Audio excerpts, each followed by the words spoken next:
का पहला क्वेश्चन, निम्नलिखित शब्दों में से तत्सम का चयन करेंगे, कौन सा होगा बताइएगा। देखिए कोठा का तत्सम क्या होता है बोलो सर, कोठा का तत्सम कोष्ठक होता है, ध्यान रखेंगे, ठीक है। रिक्ष का तत्सम क्या होता है, रिक्ष लिखा है बोलो सर, इसका रिक्ष होता है, और रिक्ष कैसे लिखेंगे तो कहेंगे सर रिक्ष ऐसे लिखा जाता है। उसके बाद कह रहा उत्साह का क्या हो जाएगा, कहेंगे सर उत्साह का उछा हो जाएगा ऐसे करके। तो यहाँ पे जो आपका कह रहा तत्सम का चयन करना है आपको, तत्सम कौन सा है बोलो सर, तत्सम आपका उत्साह है। ऑप्शन नंबर सी क्या हो जाएगा आपका, राइट हो जाएगा, ध्यान रखेंगे। क्वेश्चन अगला कह रहा, आप देखिए ये आपका उससे अलंकार से क्वेश्चन है, समझिएगा। मैं दोनों चीजें, जो लोग कह रहे थे श्लेष और यमक में क्या होता है अंतर बता दीजिए, मैं बताऊंगा।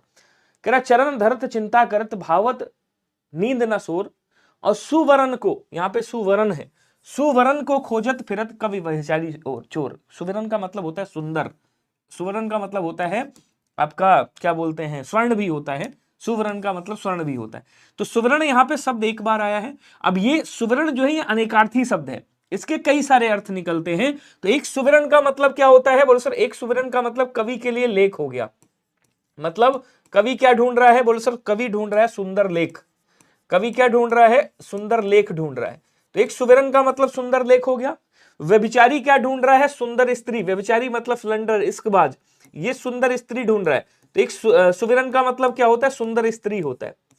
चोर क्या ढूंढ रहा है, चोर यहाँ पे स्वर्ण ढूंढ रहा है, स्वर्ण बोले तो सोना ढूंढ रहा है, सुवर्ण का मतलब सोना भी होता है। तो जहां पे शब्द एक बार आया हो उसके कई सारे अर्थ निकल रहे हो, बेसिकली अनेकार्थी शब्द का प्रयोग हुआ हो एक बार, वहां एक बार प्रयोग हुआ, रिपीटेशन ना हुई हो। तो जहां पे अनेकार्थी शब्द का एक बार प्रयोग हुआ हो वहां पे आपका श्लेष अलंकार होता है, ध्यान रखेंगे, ठीक है।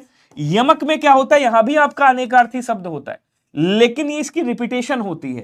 तो ये कहता है कि भैया जहां भी शब्द की आवृत्ति हो, क्या हो, जहां पे शब्द की आवृत्ति होती है ना, आवृत्ति होती है और अर्थ अलग अलग होते हैं, लेकिन अर्थ क्या होते हैं, अर्थ अलग होते हैं, वहां पे आपका क्या होता है, वहां पे आपका यमक अलंकार होता है, ध्यान रखिएगा, ठीक है। लेकिन श्लेष अलंकार में ऐसा नहीं होता। क्लियर। अगला देखेंगे, निम्नलिखित में से तद्भव शब्द बताएंगे, कौन सा होगा, उद्वर्तन होगा, फरसा होगा, वचन होगा, साक होगा। अब देखिए उद्वर्तन तत्सम शब्द है, इसका क्या होता है बोलो सर, उबटन होता है, ठीक है, तद्भव। फरसा आपका वचन क्या है बोलो सर, तत्सम है, इसका वचन होता है तद्भव, ध्यान रखिएगा। और साग तत्सम है, इसका साग क्या होता है बोलो सर, तद्भव होता है। बचा कौन सा बोलो सर, फरसा बचा, फरसा का क्या होता है, परस होता है, तत्सम, ध्यान रखिएगा। आंसर आपका बी वाला हो जाएगा। ये क्या है बोलो सर, ये आपका तद्भव शब्द है, सभी लोग ध्यान रखिएगा। बोलेंगे एक बार, क्या सभी को क्लियर हुआ या नहीं हुआ, जल्दी जल्दी कमेंट करके बताएंगे। अगला क्वेश्चन देखिएगा, एक बार सेशन शेयर करेंगे। निम्नलिखित में से कौन सा अप्राणीवाची पुल्लिंग संज्ञा है, आपको बताना है पुल्लिंग संज्ञा। अब बेटा है पुल्लिंग है, कौआ है पुल्लिंग है, मेढक है पुल्लिंग है, ये तीनों के तीनों क्या है, पुल्लिंग है, ठीक है, पुल्लिंग है, और ये भी पुल्लिंग है। लेकिन क्वेश्चन क्या पूछ रहा है, अप्राणीवाची होना चाहिए। तो बेटा कौआ और मेंढक ये क्या है बोलो सर, ये प्राणीवाची पुल्लिंग। ये क्या है बोलो सर, ये प्राणीवाची पुल्लिंग है, ठीक है। लेकिन ये जो अरावली है, ये पर्वत है, स्थान है, ये अप्राणीवाची है, तो ये अप्राणीवाची पुल्लिंग है। ऑप्शन नंबर ए राइट हो जाएगा। क्वेश्चन अगला कह रहा है इनमें से गुणवाचक विशेषण, हाँ अप्राणीवाची पुल्लिंग संज्ञा, कह रहा है इनमें से गुणवाचक विशेषण कौन सा होगा बताइएगा। अब कह रहा है चौगुना है, दोहरा है, कुछ है। तो चौगुना में क्या होता है बोलो सर, चौगुना में आपका आवृत्तिवाचक हो जाएगा, ठीक है। उसके बाद कह रहा है यहाँ पे क्या बोलते हैं आपका नया है और कुछ है, कुछ क्या है, ये सर्वनाम हो जाएगा आपका। ये क्या है बोलो सर, ये सर्वनाम होगा। चौगुना क्या है बोलो सर, ये आवृत्तिवाचक हो जाएगा। ये क्या है, आवृत्तिवाचक है। बचा कौन सा बोलो सर, नया। तो नया क्या हो जाएगा बोलो सर, नया आपका गुणवाचक हो जाएगा। ऑप्शन नंबर बी आपका राइट हो जाएगा, ध्यान रखिएगा। बोलेंगे एक बार, क्लियर हुआ सभी को, ठीक है। अब यहाँ पे जो दोहरा कह रहा है ना, ये भी आपका आवृत्तिवाचक ही होगा।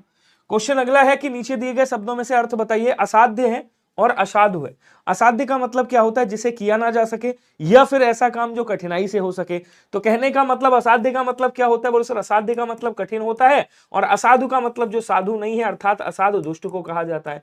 तो कठिन और दुष्ट कहीं पे लिखा है क्या, कठिन और दुष्ट बोले सर यहाँ पे लिखा हुआ है, डी वाला आंसर आपका क्या हो जाएगा बोलो सर, राइट हो जाएगा। क्लियर। क्वेश्चन अगला है, पूनम जूते पर पालिश करवाती है।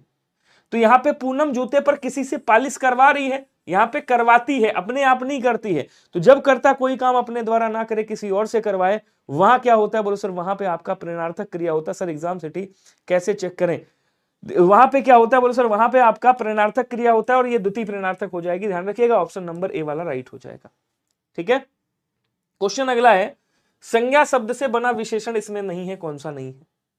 आओ देखते हैं, इसको तोड़ेंगे क्या निकलेगा। देखिए इसको जब आप विग्रह करोगे, विच्छेद करोगे, तो यहाँ पे लिख आएगा और उसके बाद क्या आएगा, इत प्रत्यय आएगा। ठीक है, इसको तोड़ेंगे क्या आएगा, बोलो सर दया आएगा, और उसके बाद क्या आ जाएगा, आलू आ जाएगा। समझिएगा, इसको तोड़ेंगे क्या आएगा, बोलो सर सड़क आएगा, और उसके बाद क्या आ जाएगा, कहेंगे सर उसके बाद छाप आएगा। इसको तोड़ेंगे क्या आएगा, बोलो सर भूख आएगा, और भूख के बाद क्या आ जाएगा, बोलो सर अप्रत्यय निकलेगा। लिख क्या है, बोलो सर ये धातु है आपकी, और धातु के साथ ये आपका प्रत्यय लगा हुआ है। तो जब धातु के साथ प्रत्यय लगता है तो उसे संज्ञा से बना विशेषण नहीं बोलेंगे, ये धातु से बना हुआ विशेषण है, और ये तीनों के तीनों संज्ञा से बने हुए विशेषण है। इसका मतलब आंसर आपका ऑप्शन नंबर ए वाला राइट हो जाएगा, ध्यान रखिएगा। हाँ, भूखा नहीं होगा बच्चा, भूख जो है भाववाचक संज्ञा है। भूख क्या है, बोलो सर भूख भाववाचक संज्ञा है, याद रखिएगा, भाववाचक संज्ञा है ये। ठीक है, ये भाववाचक संज्ञा है। बाकी आपके क्या है, बोलो सर बाकी ये जो लिखित है आपका, लिख क्या है, धातु है, ये संज्ञा नहीं है। संज्ञा से निर्मित विशेषण कौन सा है बताइएगा, संज्ञा से जो बना हुआ विशेषण हो इसमें से कौन सा होगा बताएंगे, जल्दी कमेंट करिएगा। देखिए यहां पे क्या है, बोलो सर यहाँ पे आपका रक्षण है, रक्षण, और रक्षण के बाद यहाँ पे ई प्रत्यय लगा हुआ है। ठीक है, यहाँ पे क्या है, बोलो सर तृप्त है, तृप्त, उसके बाद आ प्रत्यय लगा हुआ है। यहाँ पे क्या है, बोलो सर कृपा है, और उसके बाद क्या है, बोलो सर आलू प्रत्यय लगा हुआ है।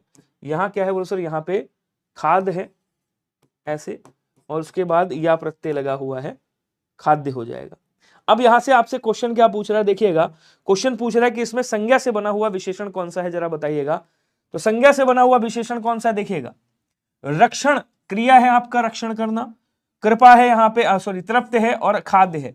तो यहाँ पे संज्ञा से निर्मित विशेषण कौन सा है, बोलो सर यहाँ पे ये जो है ना आपका कृपा, ये क्या है, संज्ञा है। सी वाला आंसर आपका राइट हो जाएगा, ध्यान रखिएगा। क्लियर सभी को। अगला क्वेश्चन कह रहा है रक्षण, हाँ रक्षणीय, रक्षा धन नीय होगा, यहाँ पे रक्षा होगा, माफ कीजिएगा इसको सही करिएगा, रक्षा, और उसके बाद क्या आ जाएगा, रक्षा धन नीय प्रत्यय आएगा, तब रक्षणीय बनता है। ठीक है, चलिए आगे बढ़ेंगे। अगला कह रहा है शक्ति शब्द से बनने वाला विशेषण कौन सा है बताइएगा। तो जो शक्ति से विशेषण बना हो उसे क्या कहेंगे, शक्ति से एक विशेषण क्या बनता है, बोले सर शाक्त बनता है। क्या बनता है, शाक्त बनता है। और शक्ति से क्या विशेषण बनता है, बोलो सर शक्तिशाली बनता है। तो ऑप्शन नंबर डी यहां क्या हो जाएगा, आपका राइट हो जाएगा। ठीक है, अगला क्वेश्चन कह रहा है कि निम्नलिखित में से कौन सा शब्द विशेषण नहीं है, आपको बताना है। ग्रामीण है, दैनिक है, भारतीय है, मनुष्य है। तो ग्रामीण व्यक्ति, देखिए विशेषण कभी पहचानना हो क्या करोगे, संज्ञा लगा करके देखोगे। दैनिक समाचार, समाचार की विशेषता क्या है कि वो दैनिक है। ठीक है, भारतीय व्यक्ति, व्यक्ति की विशेषता क्या है कि वो कैसा है, भारतीय है। तो ये देखो ये भी विशेषण है, ये भी विशेषण है, ये भी विशेषण है। लेकिन आपने कह दिया मनुष्य कैसा है, अच्छा है, तो अच्छा विशेषण हो गया, मनुष्य क्या हो गया, विशेष्य हो गया। डी वाला आंसर आपका राइट हो जाएगा। क्वेश्चन कह रहा है कपिस और कपीस का अर्थ क्या होता है बताइएगा। कई बार बता चुका हूं इसको भी। कपिस और कपीस का मतलब क्या होगा, कपिस का मतलब क्या होता है, मटमैला, और कपीस को इसका विग्रह करेंगे, विच्छेद करेंगे तो यहां से निकलेगा कपि और ईस, मतलब बंदरों के जो भगवान है, ईश्वर है। तो यहां पे कह रहा केकड़ा, कूड़ा, बंदर और बेल, गर्मी और बंदर, मटमैला और बंदर। तो कपिस का मतलब गंदा मटमैला होता है, और कपीस का मतलब होता है कपि के ईस हैं जो, और बंदर भाई कपि के ईस वो भी बंदर ही होंगे। तो यहां पे क्या बोलेंगे, कपीस बंदर को भी कहते हैं। डी वाला आंसर क्या हो जाएगा, बोलो सर राइट हो जाएगा। क्लियर। क्वेश्चन अगला है सम और सम का शब्द युग्म का सही अर्थ क्या होगा। ये सम है और ये सम है, इन दोनों का अर्थ क्या होगा बताएंगे। थोड़ा सा स्पीड बढ़ा दो मेरे भाई, जितने लोग हो, हाँ थोड़ी सी स्पीड बढ़ाइएगा। अब देखो सम का मतलब क्या होता है, इस वाले सम का मतलब होता है समान, और इस सम का मतलब क्या होता है, कहीं हमको सम चाहिए, मतलब हमको मोक्ष चाहिए। तो सम का मतलब क्या होता है, बोलो सर मोक्ष होता है, इस वाले सम का मतलब। इसका मतलब समान और मोक्ष कहां पे है, बोलो सर ये है। डी वाला आंसर क्या होगा, राइट हो जाएगा। क्वेश्चन कह रहा है यह दृश्य बहुत सुंदर है, इसमें बहुत सुंदर में कौन सा विशेषण है बताइएगा। अब देखो यहां पे बहुत सुंदर कह दिया, वैसे दृश्य की विशेषता बता रहा है, सुंदर, सुंदर क्या हो गया, विशेषण हो गया। ठीक है, और ये कह रहा है बहुत सुंदर, तो बहुत क्या हो गया, बोलो सर ये प्राविशेषण हो गया। ये क्या हो जाएगा, बोलो सर ये प्राविशेषण होगा। अब लेकिन यहाँ पे दोनों का पूछ लिया तो आप गुणवाचक विशेषण को प्रायोरिटी देंगे, ए वाला आंसर करिएगा, क्योंकि यहाँ बहुत तो प्राविशेषण है आपका। बहुत क्या है, प्राविशेषण। अगर केवल बहुत कहता तो प्राविशेषण हो जाता, समझ गए, केवल बहुत कहता तो प्राविशेषण होता। तो या तो हम इस क्वेश्चन को चेंज कर दे, यहां से सुंदर को हटा दे तो सही हो जाएगा। अगर आप कहोगे कि बहुत क्या है, मान लो इसको अगर हम हटा देते हैं और केवल बहुत क्या है, तब आप कह देते यहाँ पे बहुत जो हो जाएगा वो कौन सा है, बोलो सर बहुत जो है ये आपका प्राविशेषण हो जाएगा। अब ये डी वाला हो जाएगा। वैसे आपका ऑप्शन नंबर ए होता। क्वेश्चन कह रहा मंगन को देख पट देत बार बार, मंगन को देख पट देत बार बार है, दाता से सुम दोनों किए एक सार है। उपयुक्त पंक्तियों में कौन सा अलंकार है बताइएगा। राधा जी के लिए कहा रहा है कि मंगन मतलब जो भिखारी आया है उसको देख करके पट बार बार डाल देते हैं।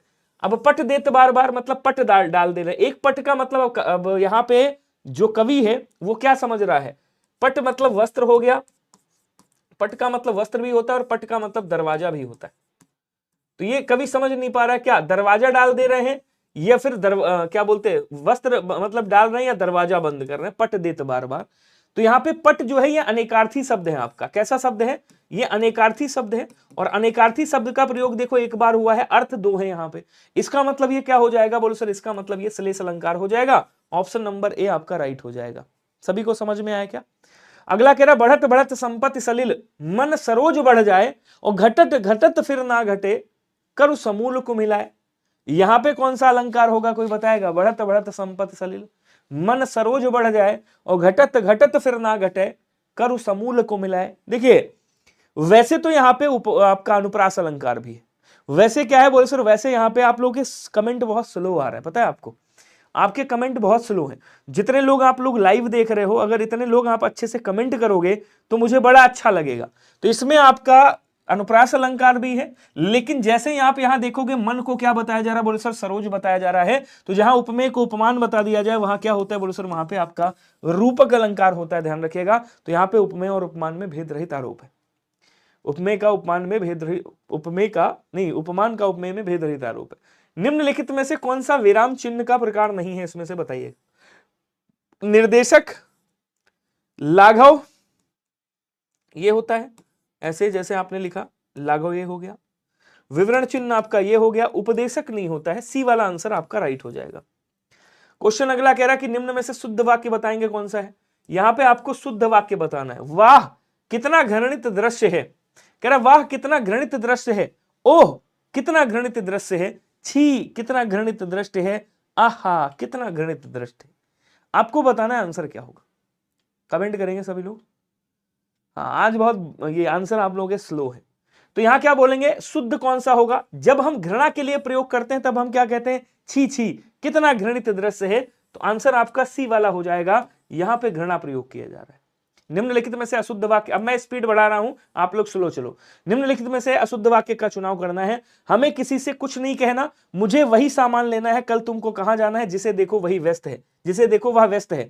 तो जिसे देखो वह व्यस्त है सही है, मुझे वही सामान लेना ये भी सही है, हमें किसी से कुछ नहीं कहना ये भी सही है। लेकिन यहां पे होगा तुम्हें कहां जाना है, कल। यहां क्या बोलेंगे, यहां कहेंगे कल तुम्हें कहां जाना है। तो आंसर आपका ऑप्शन नंबर सी हो जाएगा। और यहाँ पे क्वेश्चन मार्क और लगा दीजिएगा, बात क्या हो जाएगी, सही हो जाएगी। अगला कह रहा है हरियाणवी और बांगरू बोली, हरियाणवी या बांगरू बोली किस अपभ्रंश से विकसित है। तो जब आप यहाँ पे देखो पश्चिमोत्तरी सौरसैनी अपभ्रंश, अर्धमागधी नागर अपभ्रंश, मागधी अपभ्रंश। देखिए अर्धमागधी से आपकी कौन सी विकसित हुई है, बोले सर पूर्वी हिंदी। ठीक है, पूर्वी हिंदी विकसित हुई है, आपको पता है। अच्छा यहाँ पे जब हम बात करते हैं सौरसैनी अपभ्रंश है, तो यहाँ पे आपकी आती है पश्चिमी हिंदी, पश्चिमी हिंदी आ जाती है, और आपकी हरियाणवी और बांगरू आती है। मतलब ऑप्शन नंबर ए वाला राइट होगा। इसी में आपकी राजस्थानी हिंदी भी आती है। अच्छा सौरसैनी की बात कर रहा है, सौरसैनी आपकी पश्चिमी हिंदी आती है, माफ कीजिएगा पश्चिमी हिंदी निकलेगी, ठीक है ना। और पश्चिमी हिंदी के बाद आपकी यहाँ से राजस्थानी निकलेगी, राजस्थानी, और राजस्थानी के बाद यहाँ से कौन सी निकलेगी, गुजराती आएगी आपकी। ठीक है, पश्चिमी हिंदी से आपकी विकसित होती है क्या बोलते हैं आपकी कौरवी, जिसको खड़ी बोली कहते हैं। यहीं से विकसित होती है आपकी बांगरू, यहीं से विकसित होती है आपकी ब्रज भाषा, यहीं से विकसित होती है आपकी कन्नौजी, यहीं से विकसित होती है आपकी बुंदेली। समझ गए नहीं समझे एक बार बताएंगे सभी लोग। तो अगर ये क्वेश्चन पूछ रहा है तो आंसर आपका ऑप्शन नंबर ए वाला राइट होगा। नमस्कार दी गौरव जी। कहते हुए यूं उत्तरा के नेत्र जल से भर गए, हिम के कणों से पूर्ण मानो हो गए पंकज ने। अगर पूछता आपसे कि इसमें कौन सा अलंकार है, तो यहाँ मनु मानो, मनो जनु जानो जनो ऐसे शब्द मिल जाए तो मानो मिल रहा है, कल्पना की जा रही है। यहाँ क्या हो जाता, उत्प्रेक्षा अलंकार होता। यहाँ क्या हो जाता, बोले सर यहाँ पे उत्प्रेक्षा अलंकार होता, लेकिन पूछ रहा है छंद, छंद कौन सा होगा। तो बरवे का मतलब क्या होता है, बरवे का मतलब 12 होता है, मतलब 12 12 और 7 7 मात्राएं। आपको बता ही चुका हूं। चौपाई के प्रत्येक चरण में 16 मात्राएं, गीतिका के प्रत्येक चरण में 24 मात्राएं, 26 मात्राएं, ठीक है ना।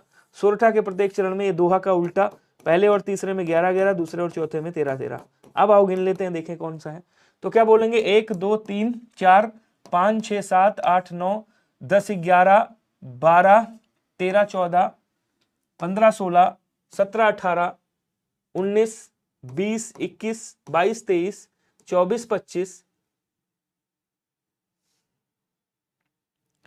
कुछ तो गड़बड़ है दया, 26 होना चाहिए था, यहां पे मैंने गलत गिन दिया क्या, यहाँ पे 1 1 देखो 1 2 3 4 5 6 7 8 9 10 11 12 13 14 15 16 17 18 19 20 21 22 23 24 25 26। कुछ गड़बड़ है यहाँ पे। नीचे वाले में देखो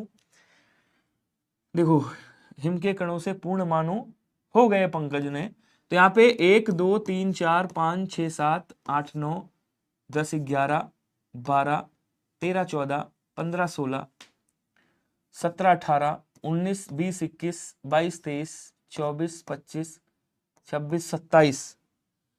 तो यहाँ पे आपकी गीतिका होना चाहिए था, यहाँ पे कुछ तो गड़बड़ है, मतलब यहाँ पे वर्तनी गड़बड़ आ रही है। कौन सी गड़बड़ आ रही है, वर्तनी गड़बड़ आ रही है, ध्यान रखिएगा।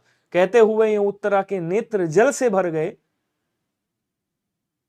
गए हिम के कणों से पूर्ण मानो। 1 2 3 4 5 6 7 8 9 10 11 12 13 14 15 16 17 18 19 20 21 22 23 24 25 और एक 26। यहाँ पे कुछ एक मात्रा में गड़बड़ आ रही है, 26 मात्राएं होनी चाहिए थी। वर्तनी गलत है तो फिर मात्रा कभी आपकी सही नहीं आ सकती, वर्तनी सही होनी चाहिए। हाँ, यहाँ पे ए दीर्घ है तो यहाँ 2 आने चाहिए, हो गए पंकज ने, नहीं यहाँ पे दीर्घ है, यहाँ तो 2 ही आएगा। कहीं पे कुछ गड़बड़ है, कहते हुए यूं, यहाँ पे यूं वाला ऐसे नहीं होगा, यहाँ पे यूं ऐसे होना चाहिए था, या तो फिर यूं ऐसे होना चाहिए था। कुछ तो गड़बड़ है, मतलब एक मात्रा यहाँ पे गड़बड़ आ रही है। चलिए आगे देखेंगे। बहराइच है, सुल्तानपुर है, रायबरेली है, किस बोली के क्षेत्र में आते हैं बताइएगा। कमेंट करेंगे सभी लोग जल्दी से, हाँ जल्दी जल्दी बता दो स्पीड में। कहना बहराइच, सुल्तानपुर, रायबरेली किस क्षेत्र की बोली है बताइएगा। जो आपका नेत्र है उसमें 2 मात्राएं होंगी, नेत्र में देखो 2 और 1, यहाँ 3 मात्राएं होंगी, टोटल 3 मात्रा, ठीक है। तो कह रहा बहराइच हो गया, सुल्तानपुर हो गया, गोंडा हो गया, लखीमपुर हो गया, सीतापुर हो गया, लखनऊ हो गया, रायबरेली हो गया, बाराबंकी हो गया। तो यहाँ पे क्या बोलेंगे, कहेंगे सर यहाँ पे आपका ये कौन सी है, बोलो सर यहाँ पे अवधी बोली जाती। कौन सी बोली जाती मेरे भाई, अवधी बोली जाती। ब्रज भाषा आपकी कहां, तो ब्रज भाषा आपकी मथुरा हो गया, मथुरा उधर बोली जा रही है एटा साइड में। और क्या बोलते हैं बघेली आपकी कहां आ जाती है, बघेली आपकी इलाहाबाद में और एमपी में। इलाहाबाद में भी आपकी बघेली बोली जाती है और उसके बाद एमपी में आपकी बघेली बोली जाती है, याद रखिएगा। छत्तीसगढ़ी आपकी छत्तीसगढ़ में बोली जा रही है। क्वेश्चन अगला कह रहा सदैव एक वचन में प्रयुक्त होने वाला शब्द कौन सा है बताइएगा। जो सदैव एक वचन में प्रयोग होता है, पौधा का क्या कर देंगे, बोले सर पौधा का पौधे कर देंगे, लड़का का लड़के कर देंगे, लड़के, और क्या बोलेंगे पुस्तक का पुस्तकें कर देंगे, ठीक है। पुस्तकें, बचा कौन सा, सहायता, सदैव एक वचन में आता है, ध्यान रखेंगे। क्वेश्चन अगला कह रहा कि सकल और सकल का अर्थ क्या होगा बताइएगा। इस सकल का मतलब क्या होता है और इस सकल का मतलब क्या होता है। इस सकल का मतलब होता है संपूर्ण, क्या बोलेंगे, इसका मतलब होता है पूरा या संपूर्ण की बात कर रहा है, ठीक है। और इस सकल का हिस्सा होता है, अंश होता है, ध्यान रखिएगा। तो संपूर्ण और अंश कहां लिखा हुआ है, बोलो सर यहां है, सी वाला आंसर आपका क्या हो जाएगा, राइट हो जाएगा। बंदौ गुरुपद कंज कृपा सिंधु नर रूप हरि महामोहतम पुंज जासु वचन रवि कर निकर। कह रहा बंदौ गुरुपद कंज कृपा सिंधु नर रूप हरि। अब सोरठा में 11-11 मैं बता ही चुका हूं, दोहे का ठीक उल्टा 13-13 मात्राएं होती हैं दूसरे तीसरे में। ये आपका समचरण कहा जाता है और ये आपका विषम चरण कहा जाता है, ये भी आप लोग याद रखिएगा, पूछ सकते हैं आपसे।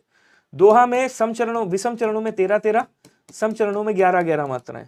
बरवे का मैं बता ही चुका हूं 12-12, बरवे का मतलब 12 होता है, ऐसे याद रखना, 7-7 होता है। और रोला का मतलब क्या हो गया, 24 मात्राएं हो गई।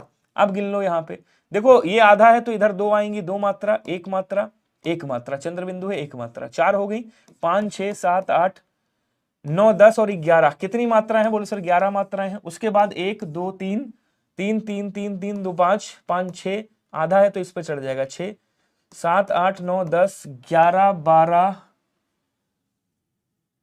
कितना 13 होना चाहिए ना इधर। 3 3 2 5 5 1 6 6 1 7 7 और 1 8 8 1 9 9 1 10 10 1 11 नहीं, यहाँ पे रूप होगा नर रूप, यहाँ पे 2 मात्राएं होंगी, दीर्घ है, और उसके बाद यहाँ पे टोटल 13 मात्राएं। तो यहाँ क्या हो गया 11 और 13, 11 और 13 किसमें, सोरठा में। आंसर आपका ऑप्शन नंबर ए वाला राइट होगा, वर्तनी सही होनी चाहिए। अच्छा आगे से मैं नहीं हटता हूं, अब देखो आगे से हट गया। अगला क्वेश्चन क्या कह रहा है कि निम्नलिखित में से नासिक के व्यंजन कौन सा है बताइएगा। लो आगे से हट गए भैया, गुस्सा ना करो, मैं आगे से हट गया। कह रहे कभी कभी बहुत गुस्सा आती है सर पे, सर आगे से नहीं हटते। नासिक के वर्ण कौन सा है बताइएगा। अब देखो नासिक की बात कर रहा है, नासिक के वर्ण आपके 5वें अक्षर होते हैं। क्या बोलेंगे, 5वें वर्ण जो होते हैं नासिक के होते हैं, काखा गाघा अंगा, चाचा जाझा इया, टाठा डाढ़ा, ताथा दादा ना, पापा बाबा माँ। ये क्या है, ये आपके नासिक के व्यंजन होते हैं। तो यहाँ पे नासिक की कौन सा है, बोलो सर ये वाला नासिक की है, बी वाला आंसर क्या हो जाएगा, राइट हो जाएगा। अगला क्वेश्चन कह रहा है हिंदी की स्पर्श अघोष महाप्राण दंत ध्वनि कौन सी है, व्यंजन ध्वनि कौन सी है। तो स्पर्श व्यंजन होना चाहिए, मतलब का से लेकर के मां तक कोई भी चलेगा। अघोष होना चाहिए, इसका मतलब पहला और दूसरा वर्ण ही होना चाहिए, ठीक है। उसके बाद महाप्राण में क्या है, दूसरा और चौथा होना चाहिए, समझिएगा। उसके बाद दंत ध्वनि होनी चाहिए, दंत, तो दंत ध्वनि कौन सी है, केटीएम 2 याद है क्या, केटीएम 2 नहीं याद है, फिर से याद कर दो। और कचट तप याद है, नहीं याद है, कचट तप। दंत ध्वनि कौन सी है, ये दंत ध्वनि है। अब देखो यहां पे ता, था, दा, धा और ना, ठीक है। ये पहला, ये दूसरा, ये तीसरा, ये चौथा, ये पांचवा। कॉमन क्या है, ये 2 कॉमन है। 2 कहां पे है, ये है, ये कॉमन है आपका। स्पर्श भी है, अघोष भी है, महाप्राण भी है। आंसर आपका सी वाला राइट हो गया, क्लियर। अगला क्वेश्चन कह रहा है उस सही विकल्प का चयन करें जो बताता है कि व्यंजन को स्वर रहित दिखाने के लिए किस चिन्ह का उपयोग किया जाता है। अनुस्वार का उपयोग किया जाता है क्या, अनुस्वार का उपयोग करते हैं, या फिर अनुनासिक का उपयोग करते हैं, या हलंत का उपयोग करते हैं, या स्वर का उपयोग करते हैं। तो सपोज दैट यहां पे क्या है, का है, इसको स्वर रहित दिखाना हो तो हम हलंत लगाएंगे, उसके बाद ये स्वर रहित कर देंगे। यहां पे हलंत का प्रयोग किया जाता है, हलंत चिन्ह ऐसे लगता है जैसे यहां पे लगाया मैंने। क्वेश्चन कह रहा चौकी का तत्सम शब्द क्या होगा, जरा कमेंट करके बताएंगे सभी लोग, जल्दी जल्दी आंसर करेंगे स्पीड में। चौकी का तत्सम शब्द क्या होगा बताइएगा, चौकी का तत्सम क्या होगा। देखिए चौपाया का तत्सम क्या होता है, बोलो सर चतुष्पाद होता है। चतुष्कोण का क्या होता है, बोलो सर चतुष्कोण का चौकोना होता है। चौकोर या कह देंगे चौकोर, या फिर चौकोना, चौकोना बोला जाता है, ठीक है। बचा कौन सा, चतुष्पादिका, चतुष्पादिका चौकी का तत्सम होता है। क्वेश्चन अगला कह रहा है घोटक का सही तद्भव क्या होगा बताएंगे। अब गधा का क्या होता है, कहेंगे सर गधा का गर्दभ होता है, ठीक है। घड़ा का घट होता है, और घोटक का क्या हो जाएगा, घोड़ा हो जाएगा, बी वाला आंसर याद रखेंगे। जल है, प्राण है, पुत्र है, किस शब्द के अनेकार्थी शब्द हैं। तो जल, प्राण और पुत्र ये जीवन के अनेकार्थी शब्द हैं, डी वाला आंसर आपका राइट हो जाएगा। अगला क्वेश्चन कह रहा है हिंदी साहित्य में छंद शास्त्र की दृष्टि से पहली कृति कौन है बताइएगा। किसकी दृष्टि से, छंद शास्त्र की दृष्टि से हिंदी की पहली कृति कौन सी है, ये आपको बताना है। क्वेश्चन फिर से पढ़िएगा, हिंदी साहित्य में छंद शास्त्र की दृष्टि से पहली कृति, छंद शास्त्र को पिंगल शास्त्र भी कहा जाता है, ध्यान रखेंगे।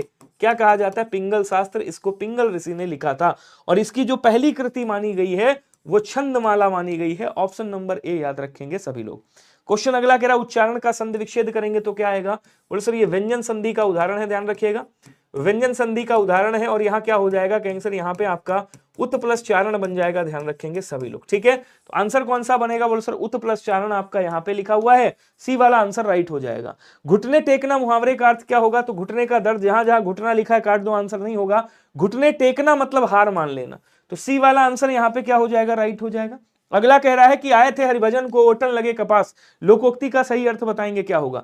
साधुओं की संगत छोड़ देना, वांछित कार्य को छोड़कर अन्य कार्य में लग जाना, भक्ति छोड़कर व्यापार करने लगना, गृहस्थी के झंझटों में फंस जाना।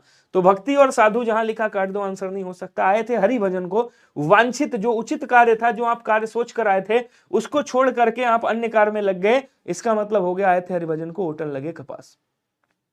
जो हमेशा रहने वाला हो उसे क्या कहा जाता है बताइएगा। अनवरत का मतलब होता है लगातार, लगातार क्या कहलाता है, बिना रुके अनवरत कहलाता है।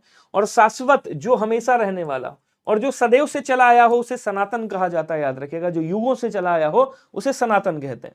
सूर्य का पर्यायवाची क्या होगा जरा कमेंट करके बताएगा। सूर्य को क्या कहा जाता है, बोलो सर अर्क कहते हैं। सूर्य को हंस कहा जाता है, सूर्य को अंशु कहा जाता है, अंशुमाली कहा जाता है, ध्यान रखिएगा क्या बोलेंगे, कहेंगे सर अंशुमाली भी बोला जाता है। सूर्य को मरीची के नाम से जाना जाता है, मरीची बोलते हैं, ध्यान रखेंगे। सूर्य को पतंग भी कहा जाता है, पतंग। सूर्य को सविता बोला जाता है, सविता भी कहा जाता है। सूर्य को आदित्य भी बोलते हैं, ध्यान रखिएगा क्या बोलेंगे, आदित्य भी कहा जाता है। सूर्य को मार्तंड कहते हैं, सूर्य को रवि, भानु, भास्कर, दिवाकर सभी कहते हैं। बी वाला आंसर क्या हो जाएगा, बोलो सर राइट हो जाएगा, सभी लोग याद रखिएगा। क्वेश्चन अगला कह रहा है लड़के ने पुस्तक पढ़ी, इस वाक्य में वाक्य की पहचान कीजिए। देखो पढ़ी क्या है, क्रिया है, नियम जो होता है वो बता रहा हूं।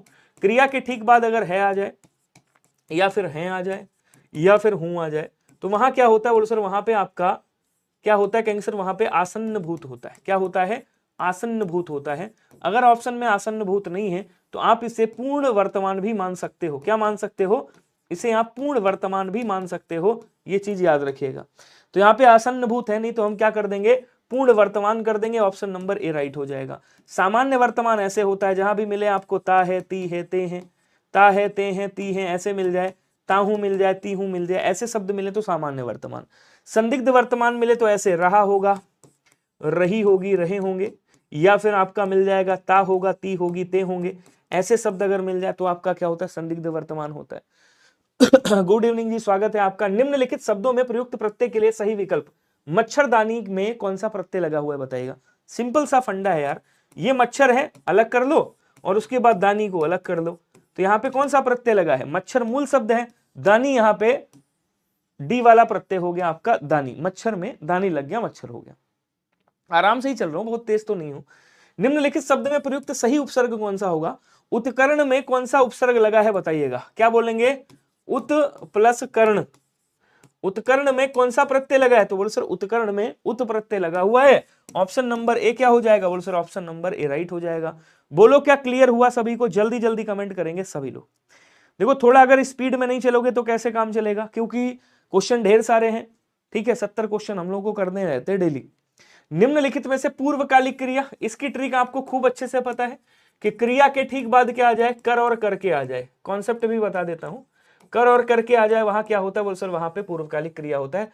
कर्ता के द्वारा एक क्रिया को समाप्त करके जब दूसरी क्रिया स्टार्ट की जाती है तो उसे क्या कहा जाता है, उसे पूर्वकालिक क्रिया कहा जाता है। पहली क्रिया को, राम मोहन को मारकर भाग गया, तो पहले मारा फिर भाग गया, इसका मतलब ये क्या हो गया, बोलो सर ये पूर्वकालिक क्रिया, सी वाला आंसर राइट होगा। क्वेश्चन अगला कह रहा है निर्जन नटि नटि पुण्य लजियावे, छिन रिसाए छिन सुने बोला सने बुलावे, सैन बुलावे। तो निर्जन नटि नटि पुण्य लजियावे मतलब खेल खेल करके, और यहां पे क्या कर रहे हैं, लजिया रही हैं, ठीक है ना, मतलब शर्मा रही हैं। और छिन रिसाए थोड़ी देर में गुस्सा हो जाती हैं और फिर पास में बुलाती हैं या बुलाते हैं। तो यहाँ पे क्या हो रहा है भैया, गुस्सा होकर के पास में बुला रहे हैं, मतलब संयोग हो रहा है। तो यहाँ संयोग श्रृंगार रस होगा, प्रेम की बात कर रहा है, और यहाँ क्या हो जाएगा, इसका स्थायी भाव रति अर्थात प्रेम हो जाएगा। क्वेश्चन कह रहा है निर्देश है कि नीचे लिखे शब्द का विलोम बताना है। उत्कृष्ट का विलोम क्या होगा, उत्कृष्ट का मतलब होता है श्रेष्ठ, उत्तम, ठीक है। तो निकृष्ट होगा, व्यर्थ होगा या विकराल होगा, तो क्या बोलेंगे, उत्कृष्ट का विलोम क्या हो जाएगा यहाँ पे, निकृष्ट। निकृष्ट मतलब होता है नीच, अधम, पतित, गिरा हुआ, समझ गए। अगला देखेंगे, आलंबन तथा उद्दीपन द्वारा, ध्यान से समझिएगा, आलंबन क्या काम करता है, आलंबन करता है स्थायी भाव को जागृत, क्या करता है, ये स्थायी भाव को जागृत करता है, ठीक है ना, स्थायी भाव को जागृत करता है। और उद्दीपन क्या काम करता है, ये स्थायी भाव को तीव्र करता है, स्थायी भाव को तीव्रता देता है, तीव्र करता है ना, तीव्रता या तीव्र करता है, ध्यान रखिएगा, ठीक है। अब ये कह रहा है कि यार स्थायी भाव को जागृत होने पर आश्रय में जो चेष्टाएं होती हैं उसे क्या कहा जाता है बताइएगा, विभाव, अनुभाव, उद्दीपन या संचारी भाव। तो उद्दीपन तो कहा नहीं जाएगा, संचारी भाव की संख्या 33 होती है, अल्पकाल के लिए आते हैं फिर विचरण करके चले जाते हैं।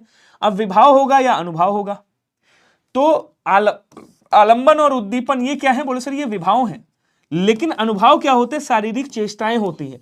तो ये पूछ क्या रहा है, बेसिकली ये पूछ रहा है कि जो शारीरिक चेष्टाएं होती है ना, शारीरिक चेष्टाएं वो उनको क्या कहते हैं ये बता दो। तो जो शारीरिक चेष्टाएं उनको अनुभाव कहते हैं, और ये 4 इनके भेद होते हैं। कौन कौन से? बोलो सर, एक कायिक जिसको जानबूझकर चेष्टा बोलते हैं, एक सात्विक होती है जो अपने आप हो जाती है, ठीक है, एक आपकी वाचिक होती है जिसको हम मानसिक भी बोलते हैं, और एक कौन सी होती है? बोलो सर, एक आपकी आहार्य होती है, याद रखिएगा, वेशभूषा इसको कहते हैं। सात्विक के अपने 8 भेद अलग होते हैं, इसके 8 भेद, स्वेद हो गया, स्तंभ हो गया, रोमांच हो गया, ऐसे करके 8 भेद इसके अलग होते हैं, ठीक है। क्वेश्चन अगला कह रहा है, क्वेश्चन कह रहा है कि अखियां हरि दर्शन की भूखी और कैसे रहे रूप रस राची है बतिया सुन रूखी। अगर आपसे पूछता है इसमें कौन सा अलंकार है, तो ऊपर वाली लाइन आप देख करके बताते सर इसमें मानवीकरण अलंकार। क्यों है मानवीकरण? क्योंकि भूखा पेट होता है, आंखें नहीं भूखी होती हैं, इसलिए यहां पे मानवीकरण अलंकार हो जाता है, आपका ध्यान रखिएगा, ठीक है। लेकिन इसमें रस आपसे पूछ रहा है, तो कह रहा अखियां हर दर्शन की भूखी, हरि को देखने के लिए भूखी हैं, कैसे रहे रूप रस राची है बतिया से रूखी, मतलब हम कैसे यहां पे रह रहे हैं उनके बिना, ठीक है। तो प्रेम तो है लेकिन वियोग के साथ है। जब प्रेम है लेकिन वियोग है, दूरी है, तो क्या बोलेंगे? ये दूरी वाला प्रेम है, मतलब वियोग श्रृंगार रस है, याद रखिएगा। और श्रृंगार ऐसे लिखते हैं, ये भी ध्यान रखिएगा, क्लियर। दोनों का स्थायी भाव रति अर्थात प्रेम ही होता है। कह रहा आचार्य भरत के ने सर्वाधिक सुखात्मक रस किसे माना है? जो सबसे ज्यादा सुख देता है। अब सिंपल सी बात है यार, सिंपल सी बात है, सबसे ज्यादा सुख कहां मिलता है आपको? हंसने में, हास में, या प्रेम में, या फिर वीर रस उत्साह जब होता है तब, या फिर शांत रस में जब निर्वेद होता है। अब देखो, प्रेम होगा तो हंसी, भाई हंसोगे तो इसका मतलब आप खुश हो। तो आचार्य भरत मुनि ने सबसे सुखात्मक रस माना है हास्य रस को। किसको माना है? सुख देने वाला। भाई जब आप सुखी होगे तभी तो हंसोगे। ये सिर्फ सब श्रृंगार कर रहे होंगे, मुझे पता है। अब आप एक बात बताओ सर, 44 बता दीजिए। अच्छा बता दूंगा, मुझे पहले एक क्वेश्चन का आंसर दे दो आप सभी लोग, जितने लोग भी हैं, ठीक है। मैंने कहा कि जब आप हंसोगे कब? जब आपको सुख होगा। सुख है, सिंपल सी बात है, हंसोगे। इसका मतलब यहां पे सबसे सुखात्मक सुख देने वाला हास्य होता है। इन्होंने कहा 44 बता दीजिए। उत्कृष्ट का विलोम निकृष्ट होता है। उत्कृष्ट का मतलब होता है उत्तम, ठीक है ना, श्रेष्ठ, और यहां पे आपका निकृष्ट हो जाएगा, ध्यान रखिएगा। आरके सिंह कह रहे सर आप सुनते नहीं हो। एक कैसे सुन ले भैया, इतने लोग कमेंट कर रहे हैं। तो प्रेम को नहीं मानते हैं शुभम सक्सेना जी, वो प्रेम को आप मानते हैं, यहां पे क्या बोलते हैं, आपका हास्य हो जाएगा, ठीक है। अगला क्वेश्चन कह रहा है आत्मविश्वास में समास कौन सा होगा? कमेंट करके बताएंगे। तो क्या बोलेंगे? आत्म पर विश्वास। आत्म पर विश्वास। आत्म पर विश्वास मतलब अपने आप पर। आत्म मतलब क्या हो गया? अपने आप पर। अपने आप पर विश्वास की बात कर रहा है, ठीक है। यहां पे पर विभक्ति निकल रही है।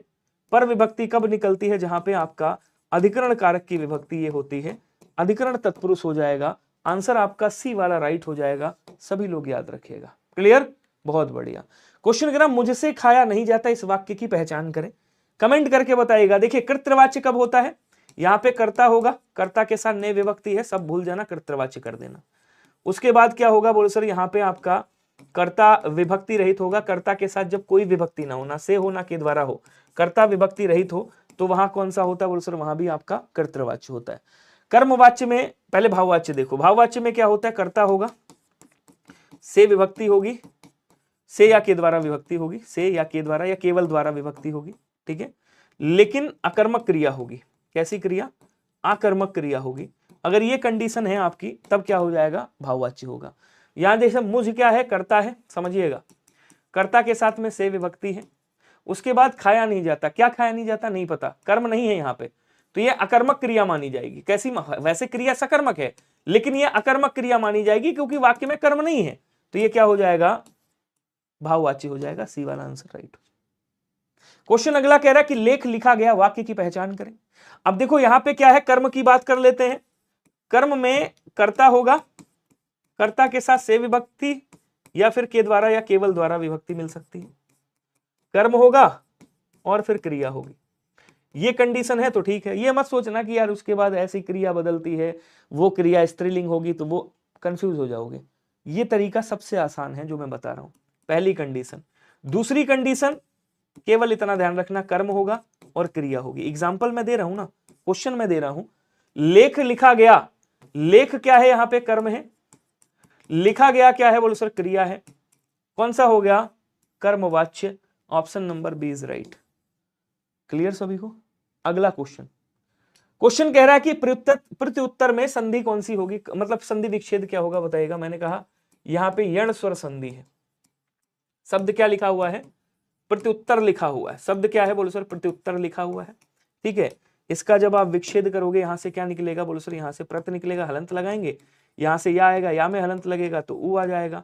उसके बाद जो बचा उसको ऐसे लिख देना। अब देखो यहाँ पे या कब आया होगा, बोलो सर इधर ई और ई में से एक रहा होगा। यण संधि का पहला नियम कहता है यहाँ जब भिन्न स्वर आ जाता है, कोई भिन्न स्वर आ जाए, ठीक है, इधर ई और ई हो, इधर भिन्न स्वर आ जाए तो या में बदल जाता है। इधर जो लिखा था उसको ऐसे ही लिख दो, इधर जो लिखा है उसको भी ऐसे ही लिख दो। अब दो दो शब्द, एक एक शब्द बना लो। इसको इसके साथ ले जाओ, शब्द क्या बनेगा, बोलो सर प्रति बन जाएगा। और इसको इसके साथ ले जाओगे क्या बनेगा, बोलो सर उत्तर बन जाएगा। ये तरीका मैंने बता दिया। प्रतिधन उत्तर कहाँ है, ये वाला है, बी वाला आंसर राइट होगा। क्वेश्चन अगला कह रहा पद और छेद विग्रह पद का संधि विच्छेद क्या, संधि शब्द क्या होगा बताइएगा। यहाँ क्या है, पद है, और यहाँ क्या है, बोलो सर छेद है। अब एक नियम क्या कहता है व्यंजन संधि का, समझिएगा। व्यंजन संधि है आपकी, और व्यंजन संधि का एक नियम जानते हो क्या कहता है, कि इधर कोई भी स्वर हो और उसका योग अगर छा के साथ हो रहा है तो जो स्वर है वो वैसे ही रहेगा। ठीक है, स्वर वैसा का वैसे ही रहेगा, छा वैसा का वैसे ही रहेगा, इन दोनों के बीच में चा आगत हो जाएगा। ऐसा कब होता है, व्यंजन संधि में। यहां जब इसको तोड़ोगे क्या निकलेगा, पद निकलेगा।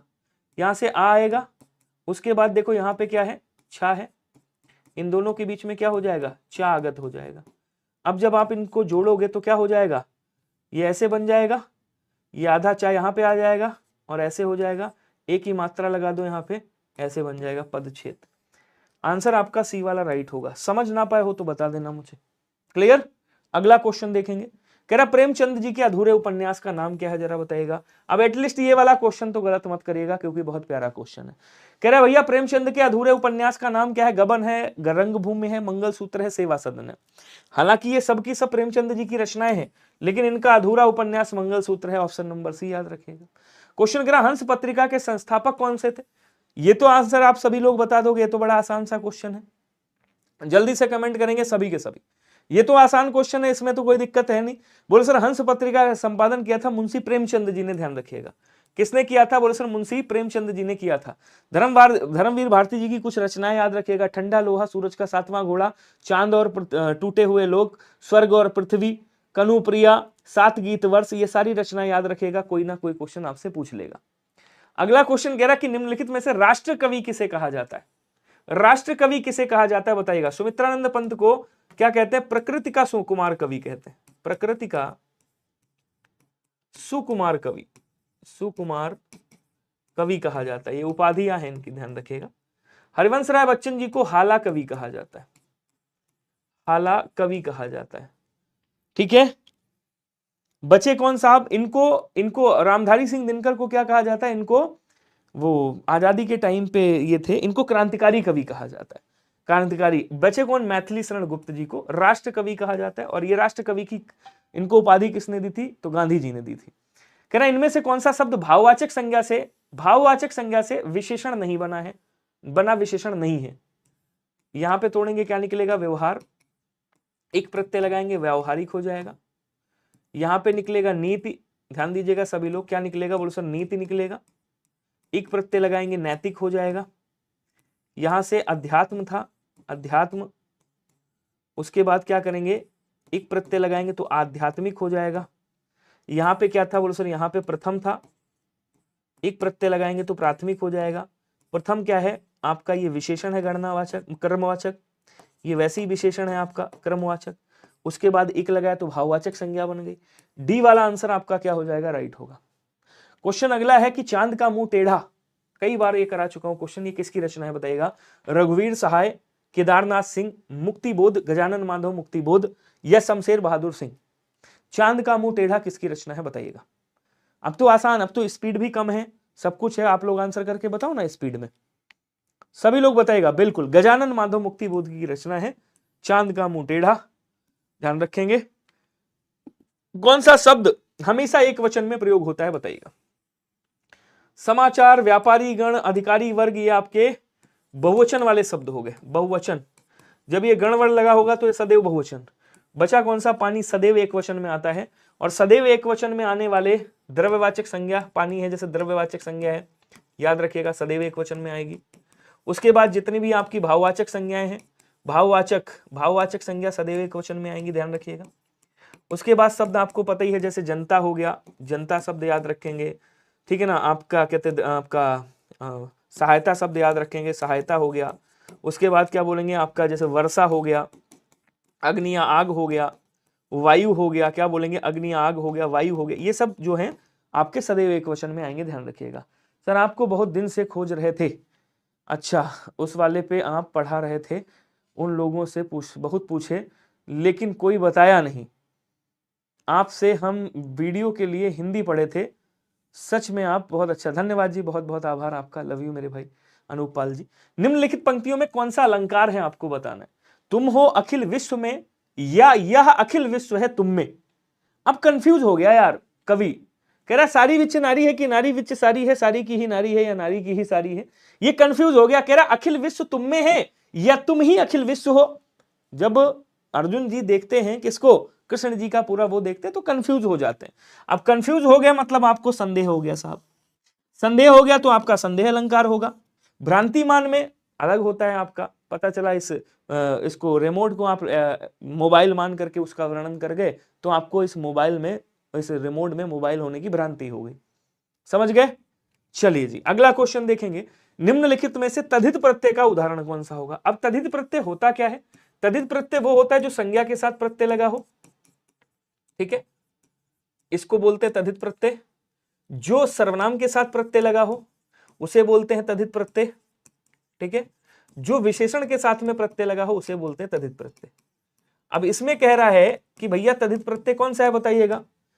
देखिए यहां पे निकालेंगे लूट और उसके बाद लगा है एरा, लुटेरा हो गया। यहां पे बोल, बोलना से बोल और उसके बाद ना प्रत्यय लगा हुआ है।